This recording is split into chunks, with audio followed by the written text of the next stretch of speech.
You know, under Joe Biden's presidency, the United States has just sent hundreds of millions of dollars to outfits in the West Bank and Gaza. Now, some of these organisations channel their funds to known terror groups, while also erecting monuments to those who killed Jews through terror activities. In 2019, a street was named after Ariel terrorist Omar Abu Lila. Did you know there are 28 Palestinian Authority schools named after terrorists, and 3 are named after Nazi collaborators? The Palestinian Authority has named 3 schools after terrorist Dalal Mughrabi. Now, she's the woman who led the murder of 37 civilians, including 12 children, in a bus hijacking. And if you can believe it, students at the school expressed admiration for their school's namesake, with one claiming, and I quote, "My life's ambition is to reach the level of the martyr fighter Dalal Mughrabi."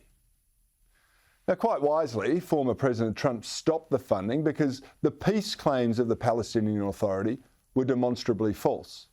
Have a look at this vision from Palestinian television.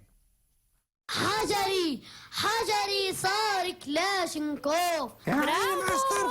لماذا ذبحناهم في شوارع بيروت؟ لأجلك يا أبو عمار، لعيونك احنا نموت، بكرة نجيب الثار قائدهم بتابوت. احنا الفتح إعصار للثروة دم ناقوت. نحارب اليهود ونقتلهم ونقدر عليهم. إلى حرب تدق الظلمة تزهق روح صهيوني. إلى حرب تدق الظلمة تزهق روح صهيوني. إلى حرب تدق الظلمة تزهق روح صهيوني. إلى حرب تدق الظلمة تزهق روح صهيوني. There's not much to worry about there, is there? That is your aid money at work. But it's not just in the Palestinian Authority that Biden and others want back to business as usual. The US is also seeking to restart the Iranian nuclear accord.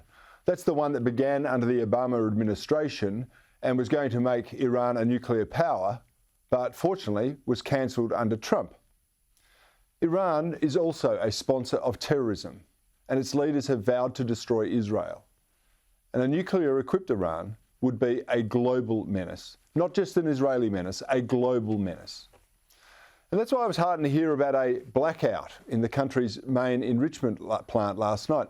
While little is known actually of the problem, it was serious enough for the Iranian authorities to claim it was an incident of nuclear terrorism and insisting they reserve the right to retaliate.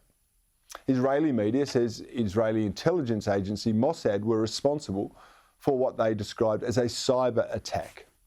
This has not been confirmed by Israeli officials, but if they did do it, I say congratulations on behalf of the rest of the world. Preventing Iran from becoming a nuclear power is a service to the world, especially with the questionable cognitive powers of the US president. And despite normalising relations with a number of Arab countries, Israel appears to now be cast adrift under the Biden administration. Facilitating and funding the enemies of Israel is not what I think America should be doing. It will only fuel unrest in the Middle East, which was only just settling down after the failures of President Obama.